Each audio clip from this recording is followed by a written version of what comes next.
VP, ngayon lang nagdemanda si Yorme, Mayor Isko, kay Congressman Chua regarding sa mga flood control. What's your opinion at saka would you encourage other mayors na idemanda yung mga congressman nila na mayroong mga palpak o ghost projects? Yes, oo. Trabaho ng trabaho ng Commission on Audit na mag-imbestiga kung meron silang makita na anomalya sa mga projects. No? So based on their audit or based on investigation sa DPWH, kung hindi man dahil sila yung iniimbestigahan based on NBI or the special committee ng DOJ na mag-imbestiga, dapat talaga pagpanagutin yung mga public officials at yung mga contractors ng ghost projects at ng substandard projects dahil delikado yun sa mga mamamayan. At saka huwag tayo tumigil sa flood control projects dahil noong 2024, last year, nagsabi na ako, sa school building program pa lang ng Department of Education, pinaghati-hatian na ng members of the House of Representatives, pero walang nag-react. Hanggang ngayon, walang nagsasalita, walang nag-iimbestiga. Hindi lang naman flood control so kung seryoso talaga ang administrasyon sa paghabol about sa corruption, tingnan nila yung buong budget ng 2024 at ng 2025. At hindi lang yan, huwag tayo tumigil dyan. Sagutin yung mga blanco doon sa budget. Madami pa tayong questions. So, hindi lang flood control. Lahat. Since ma'am you have information dun sa dati kayong Deputy Secretary, are you willing to appear sa Senate hearing ni Marcoleta para ibulgar itong mga humingi sa inyo noon ng proyek ng parte sa DepEd? Hindi naman sila humingi ng parte sa amin Kasi diretso nilang kinuha yung budget. Diretso nilang kinuha ang school building program, ang SBP, at pinaghati-hatian nila sa loob ng House of Representatives. At diretso nilang inattach yung listahan nila doon sa GAA version, House version ng GAA.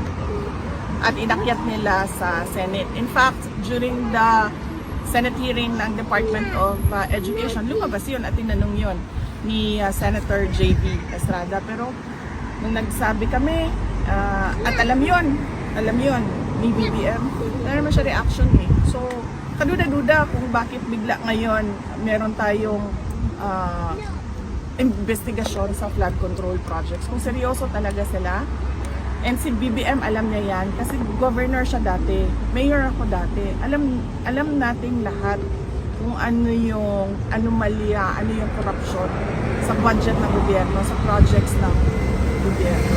Kung saan lahat ang investigasyon. And ma'am, any comment dun sa latest na sinabi ni BBM na lifetime check daw ng mga official? Oo!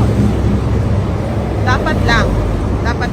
At hindi lang yung elected public officials pati yung mga appointed public officials. At hindi lang yung mga yung on the surface na sasabihin natin kung ano yung nakalagay sa salin. Dapat deep dive kung sino yung mga dummy. Ilabas yung mga dummy ng mga public officials.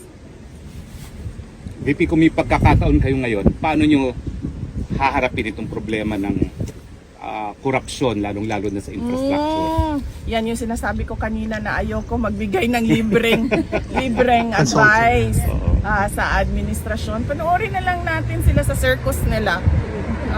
Panoorin na lang natin sila sa kanilang zarzuela. Corruption, tapos flood control lang. Ang daming projects sa gobyerno, hindi lang flood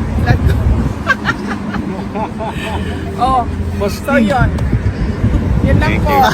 Okay. At kailangan ko magpasalamat. Unang-una sa inyong lahat. Ang aming pamilya po ay nagpapasalamat sa inyong lahat. Nandito kayo sa Hague. Yung iba, hindi taga Netherlands. Meron pang galing sa malayong New Zealand, napakalayo na lugar, pumunta dito.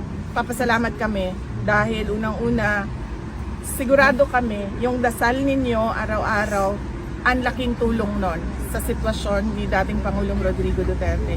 Yung pagpapakita ninyo ng suporta sa kanya, kanina na-mention, nabanggit sa kanya yung mga tao na nandito, yung mga personalities na nandito. We mentioned you, and then he smiled kasi ano daw, noong nasa Davao siya, nanonood siya ng mga content at mga vlogs mo. So, nagpapasalamat siya at nagpapasalamat kami lalong-lalo na mga anak niya sa tulong ninyo sa kampanya at sa tulong ninyo sa dasal ninyo at sa pagpapakita ninyo ng support sa Pwede kay ba ho dating si Pangulong Anton Duterte. SMNI? Yes, yes. Last question. Ayoko na magbigay ng libreng legal advice. Ayoko na magbigay ng libreng legal advice at professional advice sa administration, ha. Dahil wala na tayong aasahan sa administrasyon na ito. 2028 daw.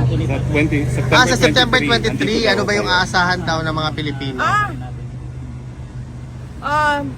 Wala pa tayong, antayin na lang natin, no, ang announcements ng defense team ni dating Pangulong Rodrigo Duterte. Pero ang pagkakaalam ko ay meron tayong pagtitipon sa 20 at 21.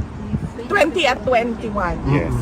20, We have- 21, Tatlong araw na. 22, Actually, ma'am, it's from 23. 19 to the 24th. 19, 20, 21, 22, 23, 24. Okay, 19. 6 days. Okay. September, So opo. merong pagtitipon ang mga Pilipino dito sa The Hague, September 19 until September 24. 26 yan. So yun yung mga mangyayari sa We will also have the September. exhibits, ma'am, also. We will reinstall the exhibits that Yes. doon sa Lanpan. Okay, sige. Okay, sige, sige.